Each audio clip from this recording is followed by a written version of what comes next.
Nós acabamos de cantar um hino belíssimo, na verdade, vários hinos, que enaltecem o amor de Deus.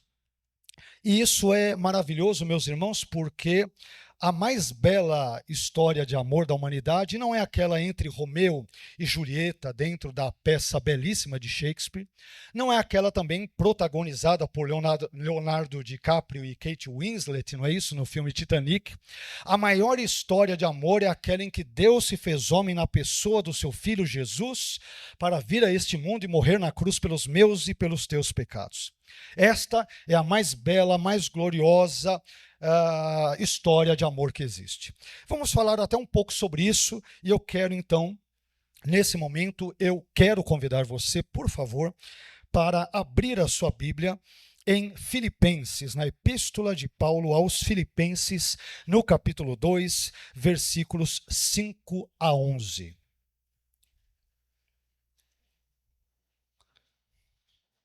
Hoje estamos aqui também com a Mavi, não é isso? Com a Vitória, com o Marcelo, os papais aí babões, rindo à toa, com a Mavi, cada vez mais linda. Que legal, muito bom aí vê-los a todos vocês aqui nessa manhã.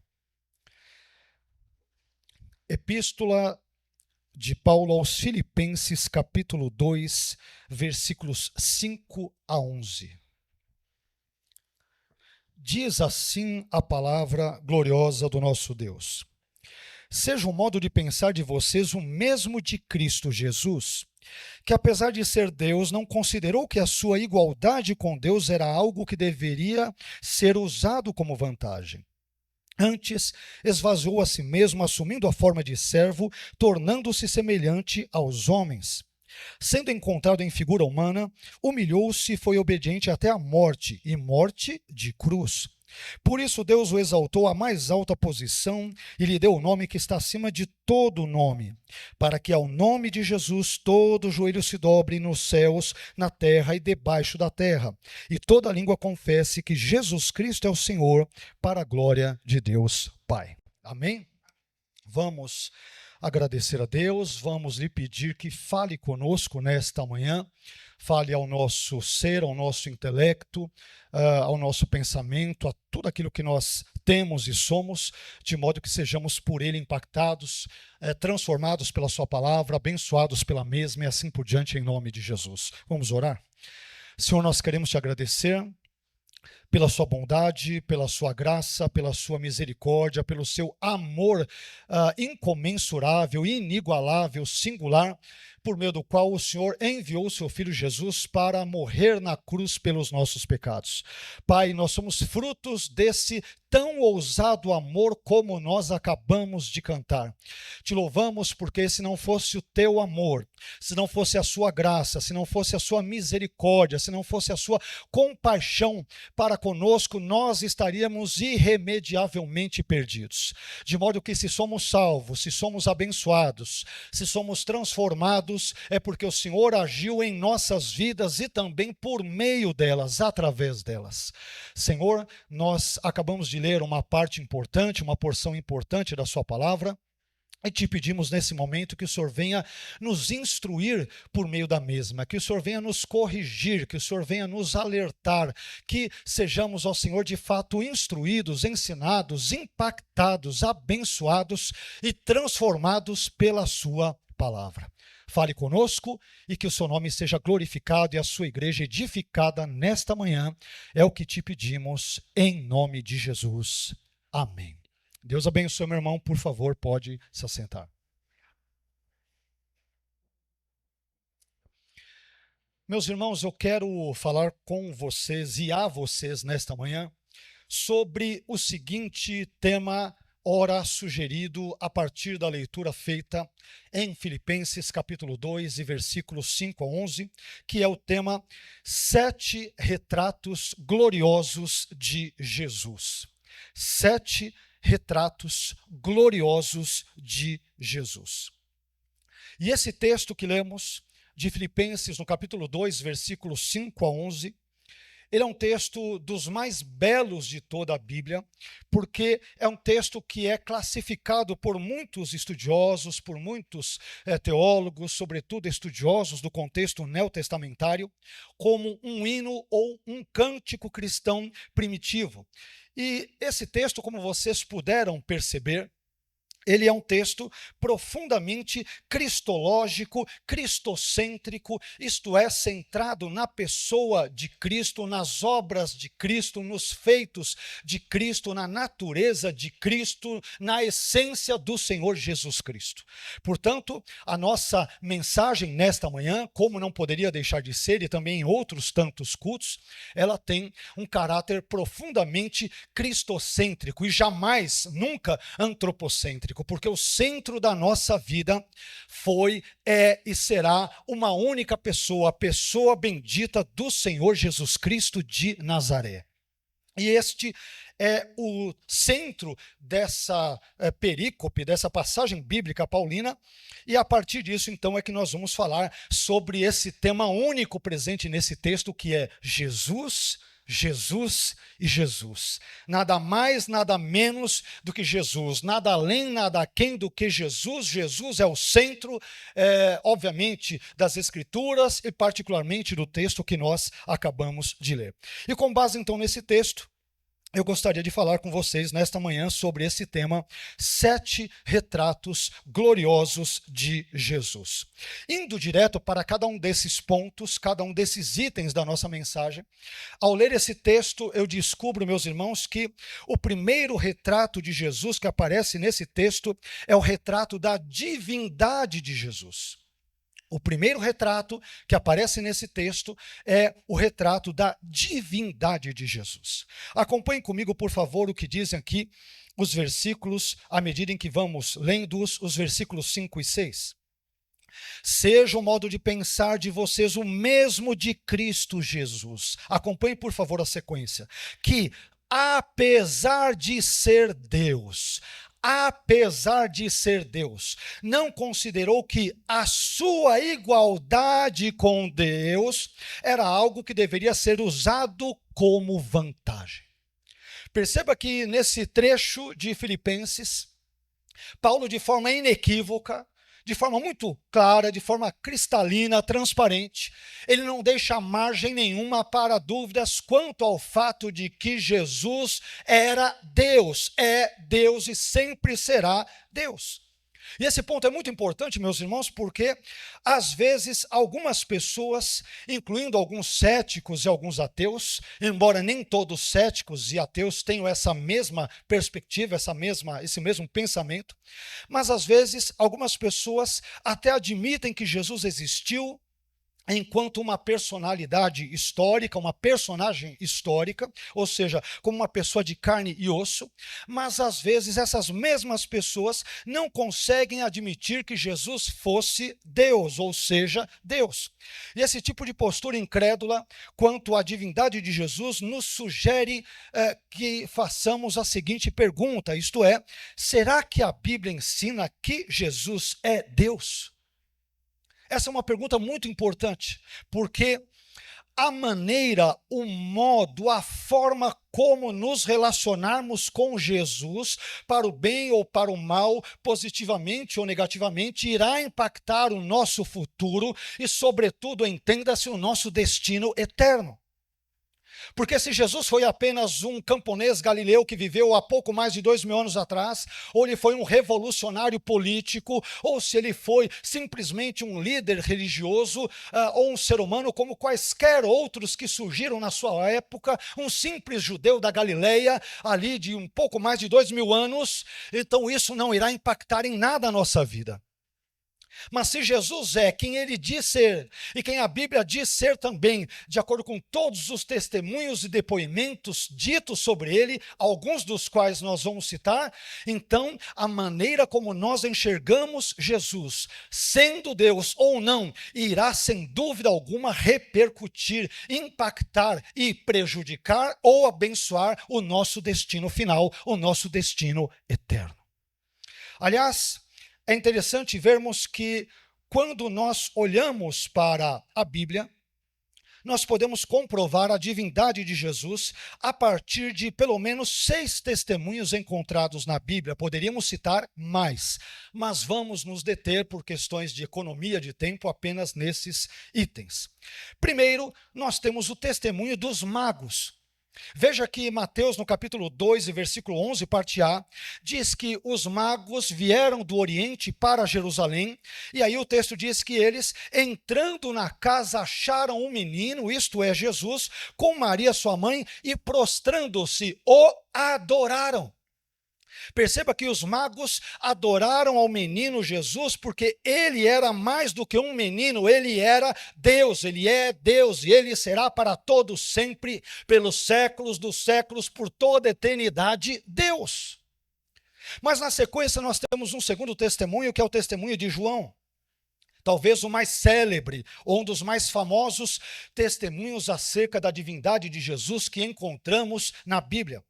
Em João, no capítulo 1, e nos versículos 1 a 3, João, ao se referir a Jesus, diz que ele é Deus e também diz que ele, Jesus, é o Criador de todas as coisas. João, capítulo 1, versículos 1 a 3 diz, observe aí, acompanhe também se quiser na sua Bíblia, no princípio era o Verbo, e o Verbo estava com Deus, mas mais do que isso, o Verbo era Deus. Ele estava no princípio com Deus. Todas as coisas foram feitas por ele ou por meio dele. Sem ele, nada do que foi feito se fez.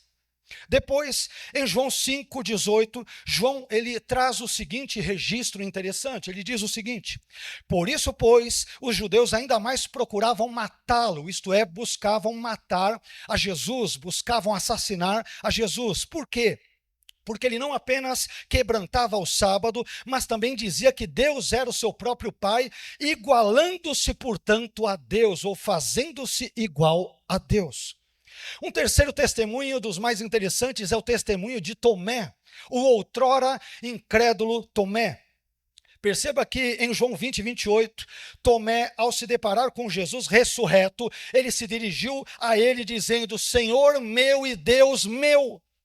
Mesmo para aquele que outrora fora incrédulo, Tomé, quando ele se depara com Jesus ressurreto, ele tem certeza de que Jesus, ele é mais do que um homem, ele é mais do que um ser humano, ele é chamado por ele de Senhor meu e Deus meu, o que aponta para a gloriosa divindade do Senhor Jesus Cristo. Em quarto lugar, nós temos também o testemunho do apóstolo Paulo. Além do texto base da nossa mensagem de hoje, meus irmãos, que é Filipenses 2, versículos 5 a 11, Paulo, em Tito 2,13, também afirma a divindade de Jesus ao dizer que devemos viver aguardando a bem-aventurada esperança e o aparecimento da glória do grande Deus e Salvador nosso Jesus Cristo. Perceba mais uma vez que Paulo se refere a Jesus nesse contexto como o grande Deus a quem nós aguardamos. Nós não aguardamos na sua segunda vinda apenas o homem Jesus, o galileu Jesus, o judeu Jesus, o ser humano Jesus. Na linguagem paulina nós aguardamos o grande Deus e Salvador nosso Jesus Cristo. Portanto, Paulo, ele não tem dúvidas quanto à divindade do Senhor Jesus. Mas em quinto lugar, o testemunho da Epístola aos Hebreus também nos fala sobre isso.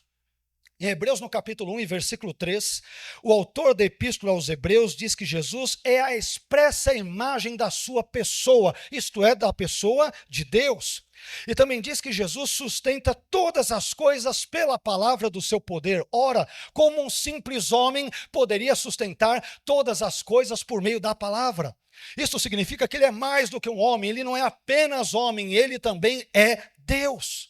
Aliás, o autor de Hebreus, ele vai dizer em outro texto, em Hebreus no capítulo 1, versículo 6, algo muito interessante sobre Jesus. Ele diz: e quando outra vez introduzo no mundo o primogênito, diz, e todos os anjos de Deus o adorem. Jesus não é apenas adorado por homens, ele também é adorado por anjos. E por que ele é adorado? Porque ele não é um simples judeu que viveu aqui na terra há mais de 2000 anos, mas porque ele é Deus, um Deus glorioso, junto com o Pai e com o Espírito Santo também. Por fim, Em sexto e último lugar, nós temos o testemunho do próprio Senhor Jesus a respeito da sua própria divindade. Em João 10,30, Jesus disse aquela famosa expressão: eu e o Pai somos um.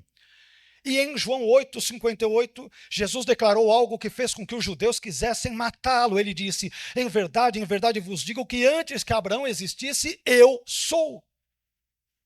O texto grego não diz eu era, não diz eu existia, ele diz eu sou, usando o mesmo título que a Septuaginta, ou seja, a tradução grega do Antigo Testamento hebraico, usa para Deus, para Yahvé, em Êxodo 3,14. E ao fazê-lo, Jesus claramente se iguala ao Pai e, portanto, diz a plenos pulmões que ele é Deus. E se ele é Deus, ele é digno de ser adorado, reverenciado, magnificado, exaltado, honrado e assim para todos sempre.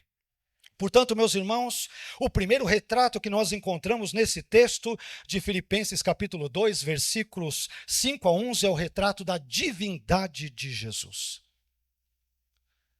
Quem Jesus é para você? Essa talvez seja uma das perguntas, ou a pergunta mais importante da existência humana. Como foi inclusive pregado aqui domingos atrás, quando Jesus, passando pelas cercanias de Cesareia de Filipe, ele pergunta ali para os discípulos o que eles pensavam sobre ele. E aí, naquele Ibope da época, ou naquele IBGE da época, vários tipos de respostas estatísticas são dadas. Uns dizem que ele é Elias, outros Jeremias, ou um dos profetas. Mas Jesus faz uma pergunta, que é a pergunta mais importante. Ele diz: mas e vocês, meus discípulos, quem vocês dizem que eu sou? Meus irmãos, saber quem Jesus é a coisa, é a tarefa mais importante da nossa vida. Se você não sabia até então, saiba que Jesus foi, é e será mais do que um homem. Ele é Deus. Ele é Deus. E, portanto, é digno de ser adorado, de ser reverenciado, de ser temido, de ser glorificado. E, portanto, devemos nos submeter a Ele, à sua pessoa, às suas obras, aos seus ensinos e assim por diante. Mas isso nos leva a um segundo retrato. Paulo nos dá pelo menos 7 retratos, entre outros, que nós poderíamos aqui vislumbrar. O segundo retrato é o seguinte: o retrato da encarnação de Jesus. Veja o que dizem os versículos 7 e 8, parte A, Filipenses 2, versículos 7 e 8, parte A. Antes, esvaziou a si mesmo, assumindo a forma de servo, tornando-se semelhante aos homens, sendo encontrado em figura humana. Quando eu leio esse texto, eu, via de regra, me lembro de uma frase do famoso evangelista norte-americano, já falecido há anos atrás, que foi Billy Graham. Tem uma frase muito singela, mas ao mesmo tempo muito profunda, muito tocante e muito verdadeira de Billy Graham, quando ele diz o seguinte, que o maior acontecimento da história não foi o homem ter subido e ter pisado na lua, mas foi Deus ter descido e ter pisado na terra. Deus se fez homem na pessoa do seu filho, viveu entre nós, expulsou demônios, ensinou, pregou, teve compaixão das pessoas, as perdoou, as amou e foi até a cruz e morreu pelos nossos pecados. E esse é o evento mais glorioso, mais maravilhoso que nós temos na história. Não porque nós tenhamos subido até próximo de Deus, hipoteticamente falando, mas porque Deus condescendentemente veio até mim e até você por meio da pessoa gloriosa do Senhor Jesus Cristo de Nazaré. Isso fala sobre a encarnação. E a Bíblia, meus irmãos, ela nos dá pelo menos 4 boas razões pelas quais Jesus, sendo Deus, se fez homem. Poderíamos citar algumas outras, mas de novo, por efeitos de economia de tempo, vamos nos limitar a 4 razões pelas quais Jesus, sendo Deus, como vimos no primeiro ponto, ele então se faz homem. Primeira razão, Jesus, sendo Deus, se fez homem para revelar Deus à humanidade. Para revelar Deus à humanidade. Se quisermos saber quem é Deus, basta olharmos para a face do Filho, porque quem vê o Filho, vê o Pai. Não é isso que Jesus vai dizer em João 14? Como assim? Eu estou há tanto tempo com vocês e vocês me perguntam, mostra-nos o Pai, que história é essa? Olhem para mim, porque quem vê a mim vê o Pai. Em bom português, o Filho é a face do Pai, ou de forma mais explícita ainda, o Filho é a cara do Pai. Quando eu olho para Jesus, eu vejo o Pai glorioso, porque Ele e o Pai são um, e porque Ele é Deus tanto quanto o Pai, e o Espírito Santo também o é.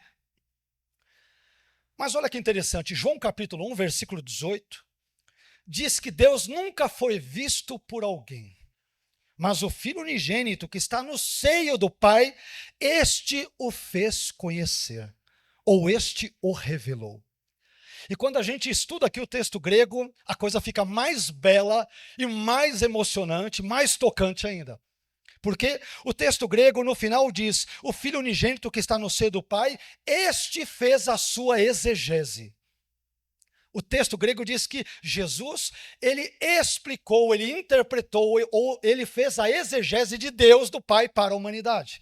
Então, se você quiser entender o Pai, basta olhar para o Filho, porque o Filho faz a exegese do Pai, ele interpreta o Pai, ele explica o Pai, ele desenha o Pai, para nós entendermos bem quem é o Pai. E para entendermos o Pai, basta olharmos para o Filho, porque o Filho revela explicitamente quem é o Pai. Que coisa gloriosa, né? Segunda razão, Jesus, sendo Deus, se fez homem para morrer pelos pecados do mundo. Parece paradoxal o que eu vou dizer, mas por que Jesus nasceu? Ele nasceu para morrer. Em nós, seres humanos, a morte se dá evidentemente como um dos efeitos colaterais do pecado cometido pelos nossos primeiros pais, Adão e Eva, lá no Éden. Mas em Jesus, sendo Deus, nós sabemos que ele se entrega voluntariamente, ele decide voluntária e soberanamente morrer na cruz por mim e por você, sem a necessidade de fazê-lo. Ele não faz porque haja uma necessidade, ele o faz porque ele é gracioso, generoso, bondoso, compassivo, amoroso, benévolo. É por isso que ele faz. Mas o próprio Jesus diz uma das razões da sua encarnação. Jesus mesmo vai dizer, eu nasci para morrer. Veja o que diz Mateus capítulo 20, versículo 28. Em Mateus 20, 28, o evangelista Mateus diz que, bem como o Filho do Homem não veio para ser servido, mas para servir e para dar a sua vida em resgate de muitos. Ele nasce para morrer, para que nós, os mortos em delitos e pecados, ao crermos nele, possamos viver e possamos viver abundantemente e possamos ter vida eterna, vida plena em Jesus Cristo de Nazaré. Mas isso nos leva para uma terceira razão. Em terceiro lugar, Jesus, sendo Deus, se fez homem para desfazer as obras do diabo. Em 1 João capítulo 3, versículo 8, parte B, o apóstolo João diz o seguinte, para isto é, com este propósito, com esta finalidade, o Filho de Deus se manifestou. Para quê, João? Para desfazer as obras do diabo. Então a encarnação de Jesus também significa a vitória da igreja contra as trevas, contra o mal, contra Satanás, contra os demônios, contra tudo aquilo que é contrário a Deus, antagônico a Deus, a sua palavra, ao seu reino, aos seus valores, aos seus ensinos e assim por diante. E por fim, a quarta e última razão que eu quero destacar aqui para vocês é que Jesus, sendo Deus, se fez homem para servir de exemplo a ser imitado pelos cristãos. Em 1 Coríntios capítulo 11, versículo 1, Paulo dá a seguinte ordem, não é uma sugestão, não é uma proposta. Paulo não diz, se você acordar com o pé direito, faça isso. Ele não diz, se você acordar com seu gênio bom ou bem-humorado, faça isso. Ele dá uma ordem, ele diz, em 1 Coríntios 11, 1, o seguinte, sede meus imitadores, como também eu sou de Cristo. É interessante que nós vivemos numa época em que carecemos de bons exemplos a serem imitados, não é isso? Temos alguns exemplos aí, sobretudo nas redes sociais, nas mídias, alguns cantores ou cantoras que são péssimos, terríveis exemplos, né? Exemplos muito ruins, se é que podemos chamá-los de exemplos. Mas Paulo diz, sigam o meu exemplo, ou me imitem, como eu também sou imitador de Cristo. Por fim, meus irmãos, de forma geral e resumida, então nós aprendemos aqui, em segundo lugar, que o segundo retrato que nós encontramos nesse texto de Filipenses 2, 5 a 11, é o retrato da encarnação de Jesus. Aquele que é Deus, conforme o primeiro ponto, aqui no segundo item, ele também é homem. Deus se fez homem e viveu entre nós na pessoa de Jesus. Isso nos leva ao terceiro retrato, igualmente importante e precioso de Jesus. Tudo que a Bíblia diz sobre Jesus é importante. Amém? Tudo é interessante. Tudo deve ser alvo do nosso escrutínio, da nossa pesquisa, da nossa investigação, do nosso estudo. Tudo que a Bíblia fala sobre Jesus, para não dizer sobre todos e quaisquer assuntos, absolutamente tudo é importante. Mas o terceiro retrato que encontramos sobre Jesus é o retrato da humilhação de Jesus. Primeiro ele é retratado como Deus, depois como homem, e a situação agora vai descendo. Depois ele é retratado não apenas como homem, mas um homem humilhado. Veja apenas uma palavrinha que é dita em Filipenses capítulo 2, versículo 8, parte B. O texto diz que ele humilhou-se. Jesus humilhou-se. Ao contrário, meus irmãos, do que muitas pessoas fazem, umas com as outras, infelizmente, Jesus, quando se encarnou, ele não humilhou a ninguém. Muito pelo contrário, ele se humilhou e foi humilhado. E a humilhação de Jesus é um dos temas mais importantes da cristologia, que é aquela área da teologia que estuda sobre a pessoa e obras de Jesus. Mas o que nós queremos dizer aqui, afinal de contas, com a palavra humilhação? A humilhação é um conceito teológico que diz respeito ao sofrimento de Jesus, o sofrimento que Jesus voluntariamente suportou durante toda a sua vida terrena, desde o seu nascimento até a sua morte na cruz. É isso que os teólogos chamam de humilhação, referindo-se à humilhação de Cristo. E aqui eu gostaria de pedir mais um pouco a sua atenção para o seguinte. Imagine por alguns instantes a seguinte cena repleta de humilhação que eu vou desenhar bem brevemente para você. Imagine o Deus onipresente, onipotente, onisciente, ninguém mais, ninguém menos do que o Criador do universo. Imagine que esse Deus, ele decide assumir a forma humana, e para tal ele decide assumir a apequenada, diminuta, estreita e limitada pele de um bebê. Você já parou para pensar nisso? Aquele que sempre sustentou o universo com as suas poderosas mãos, ele aceitou ser segurado pelos frágeis braços de um José e de uma Maria. O Criador do universo, ele decidiu soberanamente se submeter aos cuidados das suas próprias criaturas. Eu não sei o que você pensa sobre isso, mas para mim isso é profundamente vexatório e é humilhante. O Criador nos braços das criaturas. No caso, falando de Jesus, enquanto infante nos braços de José e Maria. Isso é uma humilhação. Deus se submeter a um papel desses. Mas que coisa horrível, que coisa vexatória, vexaminosa, vergonhosa. Mas além disso, imagine Jesus já em sua fase adulta, sendo desacreditado, insultado e perseguido pelos judeus. Isso também é humilhante. Mas não pare por aí. Imagine ainda Jesus carregando nos ombros aquele travessão que media cerca de 2,30 metros e que pesava cerca de 30 quilos, que era chamado de patíbulo. Jesus não carregou a cruz toda, como vemos em alguns filmes aí na TV.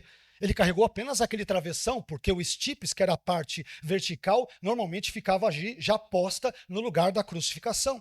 Mas imagine Jesus levando esse peso todo até a cruz.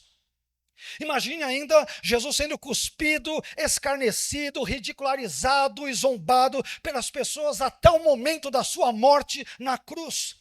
E por fim, meu irmão, imagine ainda Jesus recebendo aquela coroa de espinhos na sua cabeça, aquela lança enfiada no seu tórax e aqueles pregos em suas mãos e em seus pés, diante de uma multidão ávida pela sua morte e pelo seu assassinato.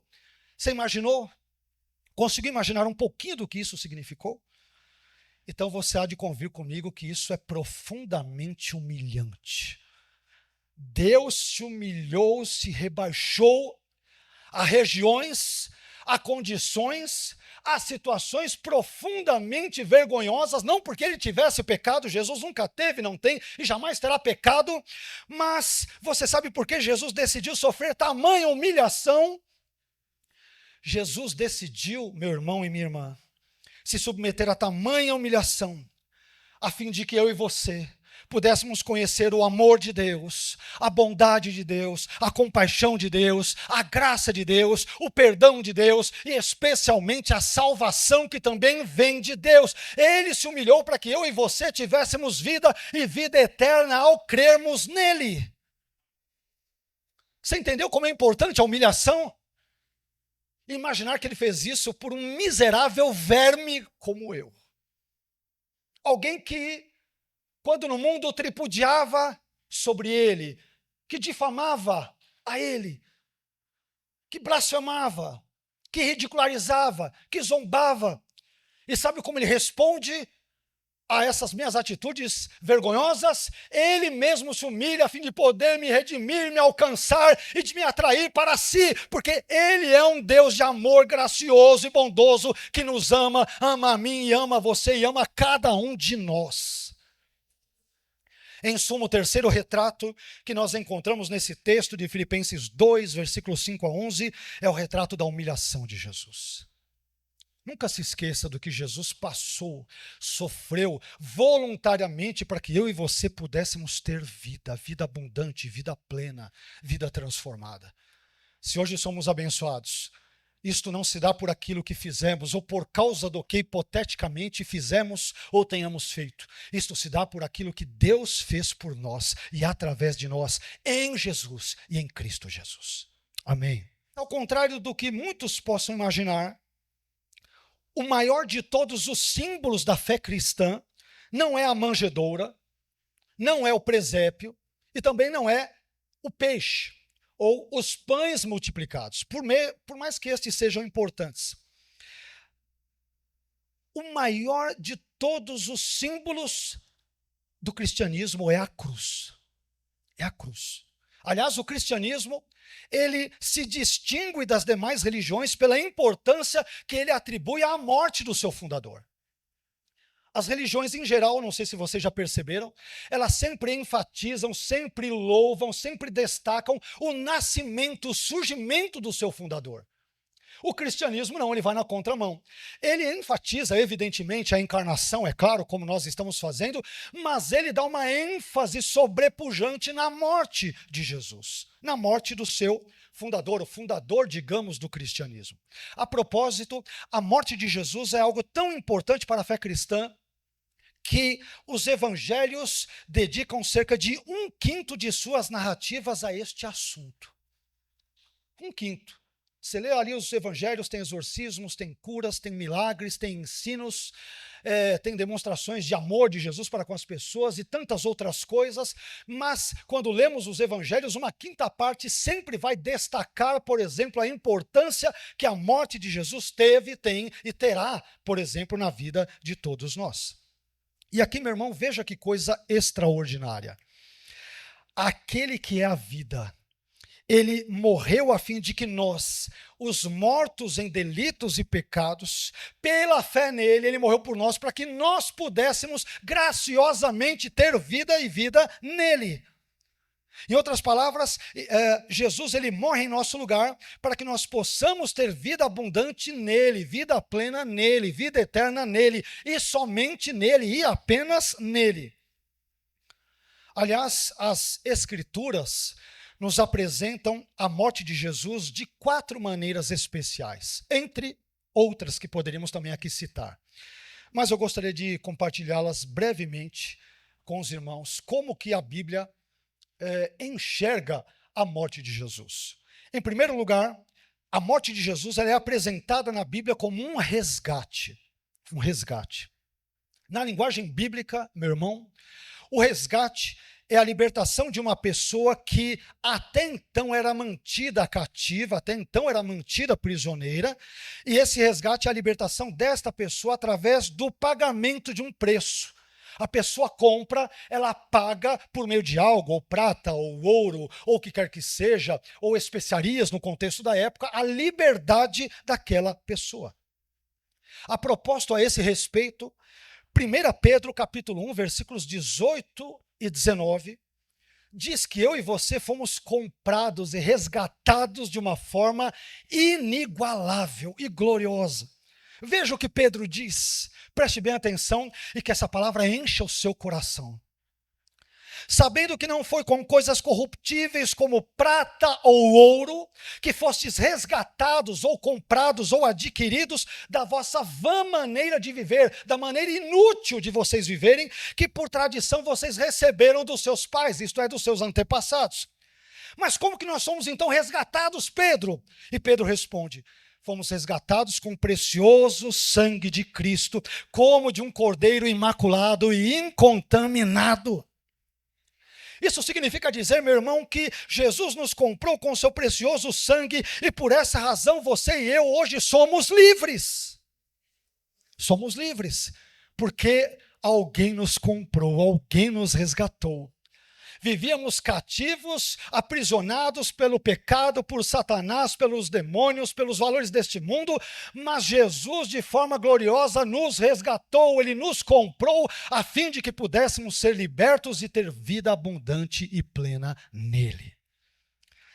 Mas, em segundo lugar, prosseguindo aqui, a morte de Jesus também é apresentada na Bíblia como uma propiciação.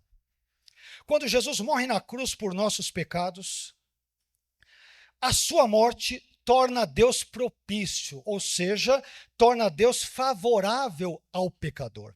Aliás, qual era o nome daquela tampa ali que cobria a arca no contexto veterotestamentário? É chamada de propiciatório. Porque ali, quando o sangue era aspergido, Deus via o sangue de um animal, digamos que ali inocente, sem mácula e tudo, e Deus se tornava propício, favorável aos pecadores israelitas no contexto da antiga aliança. E a esse respeito, veja que coisa interessante. 1 João 2,2 diz que ele, isto é, Jesus, é a propiciação pelos nossos pecados. E não somente pelos nossos, mas também pelos de todo o mundo. É Jesus quem, ao morrer na cruz por nós, faz com que Deus olhe para mim e para você de forma favorável. Nos perdoando, sendo compassivo para conosco, exercendo misericórdia para conosco, nos curando, nos salvando, nos trazendo para si mesmo em amor. Isso faz com que avancemos mais ainda e, em terceiro lugar, descobramos que a morte de Jesus também é apresentada na Bíblia como uma reconciliação. É uma das metáforas, uma das analogias, uma das imagens mais belas que nós encontramos aqui da morte de Jesus, é o sentido de reconciliação. E parece não fazer sentido, né? Como assim alguém morre e pessoas são reconciliadas? Quando alguém morre, as pessoas se afastam, né? As pessoas se deprimem, as pessoas ficam mal. Como assim? Com Jesus as coisas são inversas, ele morre e as pessoas afastadas de Deus se aproximam dele. Olha que coisa interessante. Quando falamos da reconciliação, meus irmãos, a questão é a seguinte: nós, eu e você, que outrora éramos inimigos de Deus, através da morte de Jesus e, sobretudo, através da fé no Cristo crucificado, por meio disso, então, nós somos reconciliados com Deus. Paulo, em Romanos, no capítulo 5, versículo 10, ele diz o seguinte a esse respeito: porque se nós, sendo inimigos, fomos reconciliados com Deus pela morte de seu Filho, muito mais estando já reconciliados, seremos salvos pela sua vida. Nós estávamos mortos em delitos e pecados. Éramos inimigos de Deus. Caminhávamos a passos largos, como aliás foi dito aqui no momento do louvor, em direção ao inferno.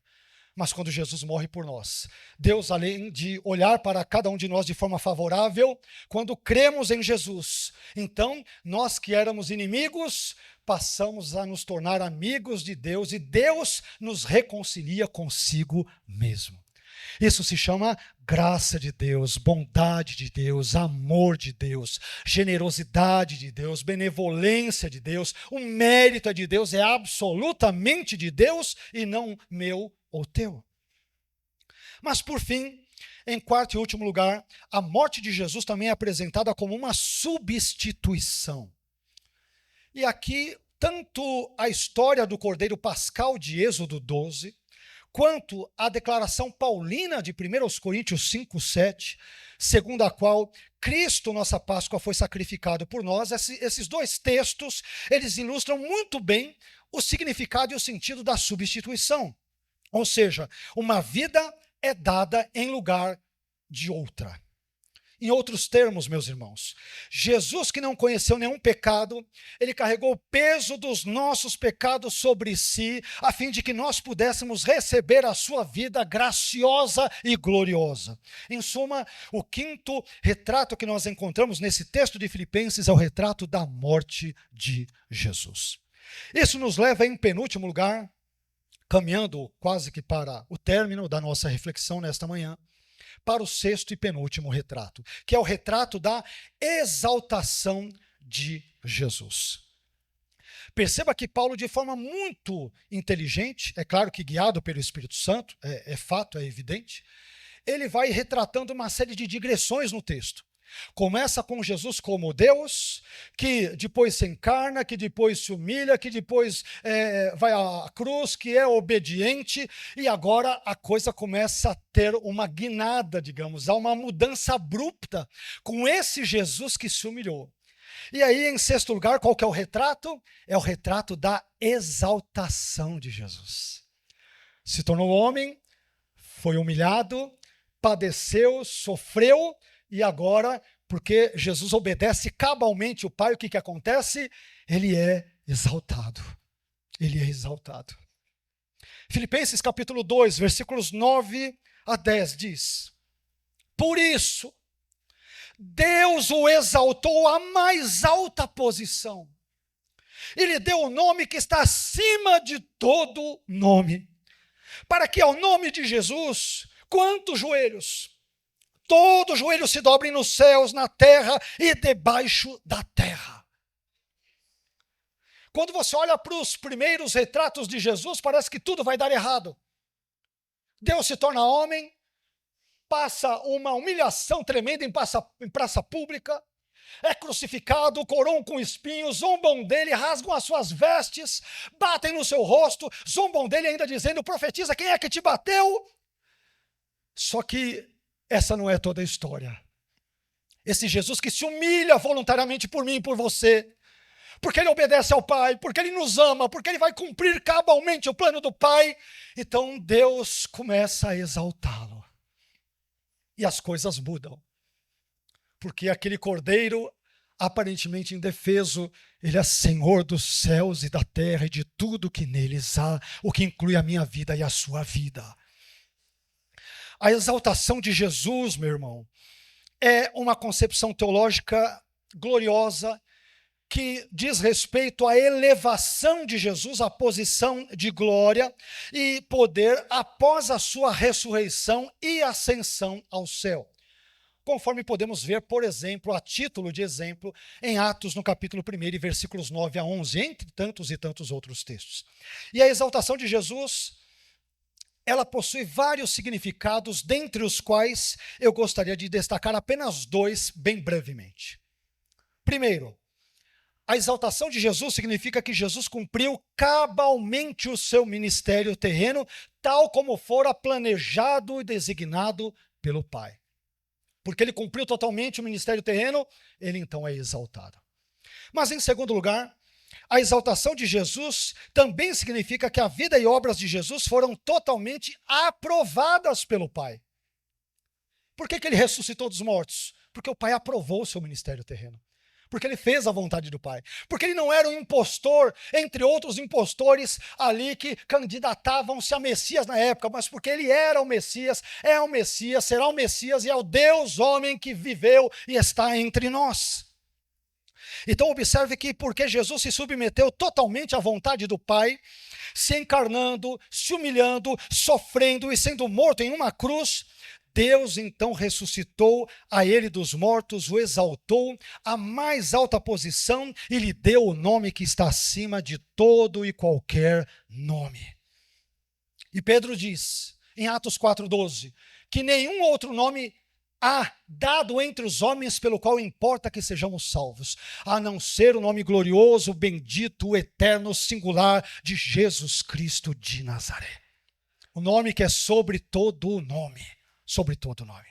Em suma, o sexto retrato que nós encontramos nesse texto de Filipenses é o retrato da exaltação de Jesus. E por fim, em sétimo e último lugar, o sétimo retrato de Jesus que nós encontramos nesse texto é o retrato do senhorio de Jesus. Senhorio. O texto começa descrevendo Jesus como Deus e termina descrevendo como Senhor. Nesse ínterim ele obedece, se humilha, vai à cruz, se encarna, mas ele começa sendo descrito como Deus e Paulo termina descrevendo como Senhor. Veja o que diz Filipenses 2,11, por favor acompanhe. E toda língua confesse que Jesus Cristo é o Senhor para a glória de Deus Pai. Quando nós falamos sobre o senhorio de Jesus, nós estamos querendo nos referir, meus irmãos, ao fato de que Jesus é o governante supremo do universo e de tudo que há nele, incluindo, evidentemente, a minha e a sua vida, a minha e a sua história. Os meus e os teus pontos positivos ou negativos, não importa. Ele é Senhor de absolutamente tudo. E em Mateus 28,18, Jesus, num contexto pós-ressurreição, ele diz, toda autoridade ou todo poder me foi dado nos céus e na terra. E em Colossenses, no capítulo 1, versículos 16 e 17, Paulo diz o seguinte sobre o senhorio de Jesus. Paulo diz, porque nele, isto é, em Jesus, foram criadas todas as coisas que há nos céus e na terra, visíveis e invisíveis, sejam tronos, sejam dominações, sejam principados, sejam potestades, tudo foi criado por ele e para ele. E ele é antes de todas as coisas e todas as coisas subsistem por ele. Sabe por que a nossa vida é mantida neste exato momento? Porque existem mãos invisíveis que os nossos olhos, com perdão pela redundância, não conseguem contemplar, mas essas mãos nos sustentam. Essas mãos nos dão vida, essas mãos nos guardam, nos guiam, nos protegem, nos abençoam, nos salvam. Nós não estamos vendo, mas há um Jesus que se esvaziou, que se humilhou, que foi, humilhado de todas as formas, mas que é Senhor. E que tem nas suas mãos o controle e as rédeas do universo, da minha vida e da sua. Aliás, meus irmãos, quando nós falamos que Jesus é o Senhor de tudo, você tem noção da grandiosidade do que isto significa? Às vezes eu acho que nós não medimos o que isso quer dizer. Quando a Bíblia diz que Jesus é Senhor, o Senhor, não existe outro. Isso significa que Ele é Senhor sobre o universo, sobre as galáxias, sobre as estrelas, os sextilhões de estrelas que a gente nem sabe contar o que isto seja, sobre os planetas, sobre os anjos, sobre os demônios, sobre o tempo, sobre a história, sobre os seres humanos e também sobre a minha e sobre a sua vida. Ele é Senhor sobre tudo e sobre todos. Em suma, o sétimo e último retrato que nós encontramos nesse texto de Filipenses 2, 5 a 11, é o retrato do senhorio de Jesus. Meu irmão, não sei como está a sua vida. Não sei que problemas, temores, frustrações, ansiedades ou angústias talvez permeiem o seu coração. Mas se você crê em Jesus, não apenas como homem, como Deus, como nós vimos, então não se esqueça de que Ele é Senhor sobre todas as coisas. Ele é Senhor sobre a sua vida, sobre o seu casamento, sobre a sua família, sobre o seu ministério, sobre os problemas que o acometem, sobre doenças, sobre enfermidades, sobre o ontem, o hoje e amanhã. Não há, portanto, altura, profundidade, largura, o que quer que seja, que nos separe do amor de Deus que está em Cristo Jesus. Eu gostaria, por fim, de concluir esta mensagem dizendo que nesta manhã nós aprendemos sobre 7 retratos gloriosos de Jesus e vamos apenas recapitulá-los de forma muito breve. Vimos que o primeiro retrato de Jesus é o retrato ali da sua divindade. O segundo retrato é o retrato da sua encarnação. O terceiro retrato visto é o retrato da sua humilhação. O quarto retrato, o retrato da obediência de Jesus. O quinto retrato, o retrato da sua morte. O sexto retrato, o retrato da sua exaltação. E por fim, em sétimo e último lugar, vimos o retrato do senhorio de Jesus. Jesus é Senhor sobre tudo e sobre todos. Sobre tudo e sobre todos. Isso nos fala sobre a providência divina, assunto este a respeito do qual falei já várias e várias vezes nesta igreja, em outros lugares. E é um dos assuntos que, meu irmão, deveria, como eu já disse aqui, reitero, tranquilizar todo servo e serva de Deus. Uma doutrina, às vezes, mal compreendida, às vezes não muito pregada nos nossos cultos, que é a doutrina da providência divina.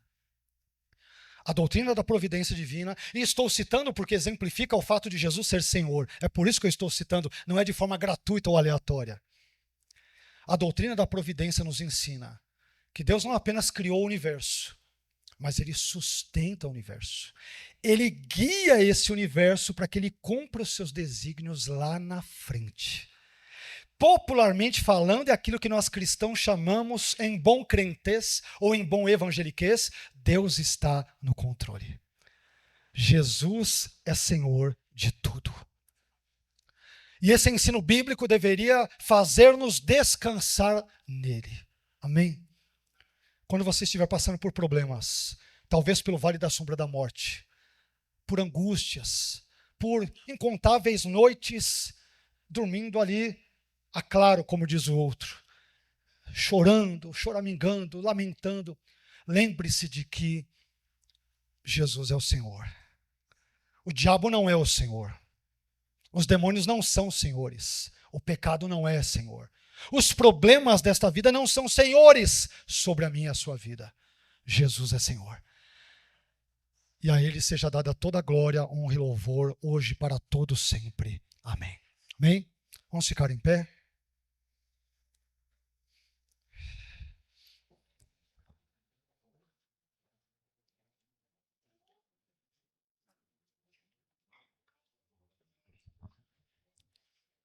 Meu irmão, eu espero que essa mensagem tenha falado ao seu coração, aos seus pensamentos, à sua vida. Uma mensagem profundamente cristológica e cristocêntrica. Jesus é Deus, nós aprendemos, mas também é homem. Ele também foi humilhado. Ele obedeceu ao Pai completamente. Ele morreu pelos nossos pecados, mas depois foi ressurreto ao terceiro dia. Portanto, foi exaltado. E Ele é Senhor de tudo e de todos.